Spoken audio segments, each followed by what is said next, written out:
வணக்கம் ஃப்ரெண்ட்ஸ். நான் இன்றைக்கி அச்சாறு செய்ய போகிறேன். அதுக்கு ஒரு பெரிய பப்பாக்காய் எடுத்து அதை சின்ன சின்ன துண்டுகளாக வெட்டி வச்சுருக்கிறேன்.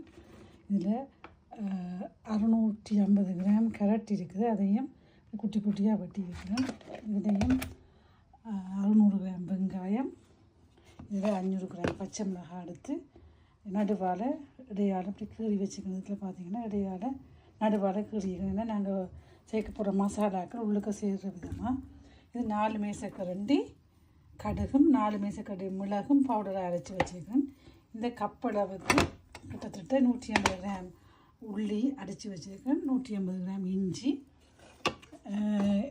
ஆப்பிள் சீடர் வினிகரம் எடுத்து வச்சுருக்கேன். மிச்சம் என்னென்ன சேர்க்குறேன்னு சொல்லி பார்ப்போம். இப்போ மண் சட்டி காயுது. நார்மலி மண் சட்டிக்கு தான் செய்யணும். இவ்வளவு தொகைக்கும் இந்த மண் சட்டி காணாது. நான் பிளாஸ்டிக் சட்டியில் மிக்ஸ் பண்ணி போட்டு இப்போ இந்த போத்தில் போட்டு வைப்பேன். இப்போ மண் சட்டியில் நாங்கள் என்ன செய்ய போகிறோம்னு பார்ப்போம். உள்ளி 150 கிராம், இஞ்சியும் அதே அளவு 150 கிராம், ரெண்டையும் நாங்கள் இப்போ பேஸ்டாக்கி எடுப்போம். இந்த மண் சட்டிக்கு நான் 1 கிளாஸ் அளவு வினிகரை சேர்த்துருக்கேன். சாதுவாக இந்த வினிகர் சூடு வரட்டும்.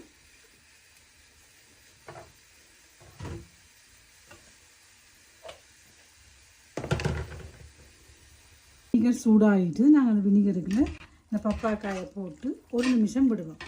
1 நிமிஷம் நல்லா இந்த வினிகரை பிரட்டி போட்டு நாங்கள் இதை எடுத்து வடியால் வைப்போம்.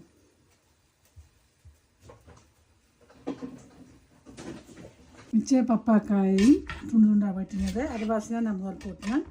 மற்ற அரைவாசியும் இப்போ இதுக்கு போட்டாச்சுது. அதையும் நாங்கள் இப்போ எடுத்து வடிய விடுவோம். நாங்கள் வெட்டி வச்சுக்க கேரட் இதுக்குள்ள போடுவோம்.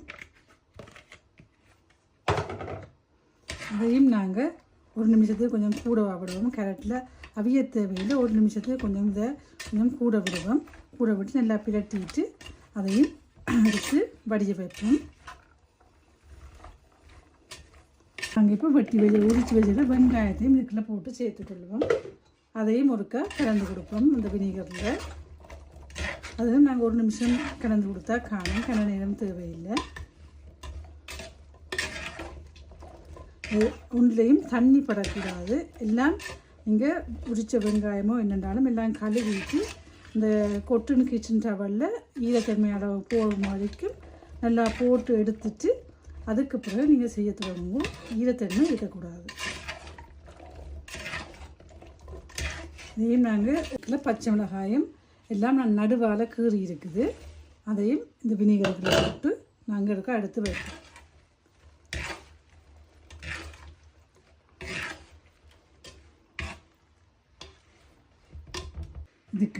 ஏற்கனவே இதுக்குள்ள இருக்கிற வினிகரை நல்லா கொதிக்க விடுவோம். அதோட இதுக்குள்ளேயும் 1 கிளாஸ் வினிகர் எடுத்து வச்சுக்கோங்க. எல்லாத்தையும் நல்லா கொஞ்சம் இந்த வினிகர் நல்லா சூடு வரட்டும்.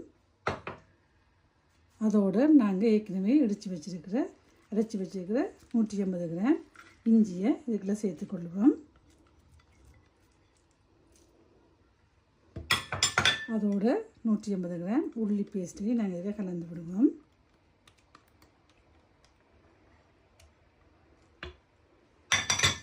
இது நல்லா கலந்து கொடுப்போம்.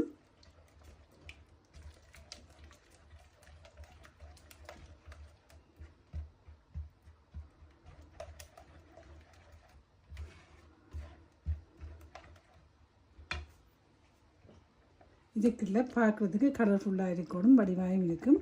நான் 1 தேக்கரண்டி மஞ்சள் சேர்க்க நான் போட்டது 1/4 தேக்கரண்டியாக 2 தடவை போட்டுனேன்.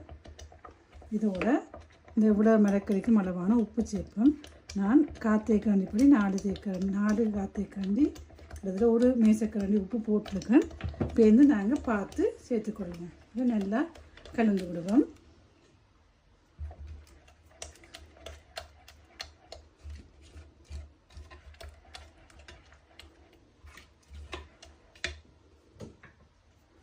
இதோட நான் 4 தேக்கரண்டி சீனியும் சேர்த்துக்கொள்கிறேன்.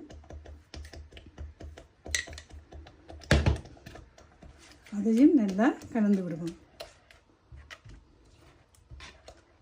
இதோடு நாங்கள் இடித்து வச்சுருக்கிற கடுகு, மிளகு, 1 துண்டு கருவேப்பிலை, அந்த அவ்வளோத்தையும் இந்த பவுடரையும் இப்போ நாங்கள் இதில் அளவுக்கு ஏற்ற மாதிரி நான் இப்போ 3 மேசக்கரண்டி போடுறேன். தேவையான பார்த்து சேர்த்துக்கொள்வோம்.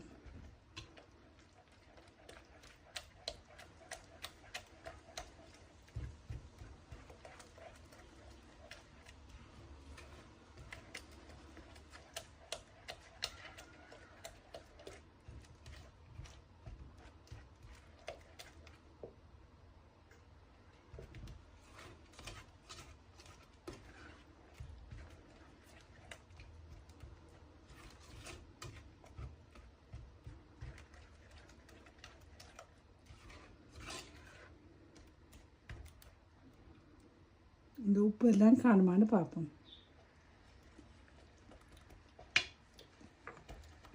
உப்பு காணாது, நாங்கள் உப்பு கொஞ்சம் போடுவோம்.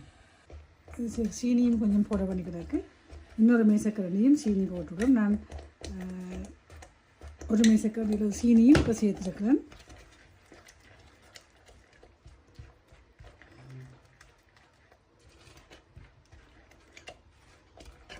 சீனி உருகும் வரைக்கும் விடுவோம். அதுக்கு பிறகு நாங்கள் இதுக்குள்ள மரக்கறி எல்லாத்தையும் கலந்து விடுவோம். எல்லாத்தையும் நல்லா கலந்து விட்ட பிறகு இதுக்குள்ள நாங்கள் இந்த வெட்டி கலந்து வச்சுக்கிற வினிகர் செய்த மரக்கறி எல்லாத்தையும் போட்டு பிரட்டுவோம். இந்த மண் சட்டிக்கு இருக்கிறத நாங்கள் இப்போ இதுக்குள்ள போடுவோம்.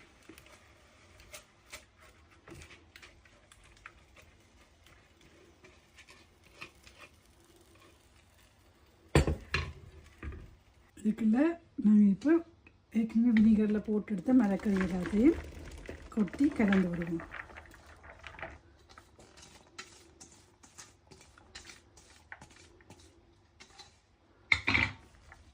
க்ளவுஸை போட்டு செய்யுங்க, இல்லைன்னா மர அகப்பியால் கலந்து விடுங்க.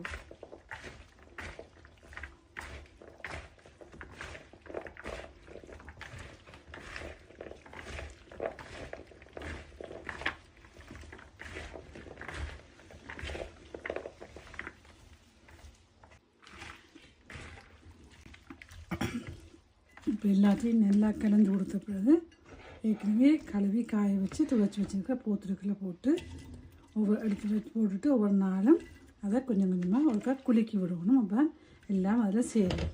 எல்லாத்தையும் போத்துருக்குள்ள போட்டு வைப்போம். எல்லாத்தையும் போத்துருக்க போட்டாச்சு. மிச்சம் கொஞ்சம் சட்டிகளையும் வச்சுருக்கேன். இப்போ நாங்கள் ஒரு பொருத்தீனை அப்படி வச்சுட்டு அதுக்கு மேலால் அதில் மூடியை நாங்கள் மூடி வைப்போம்.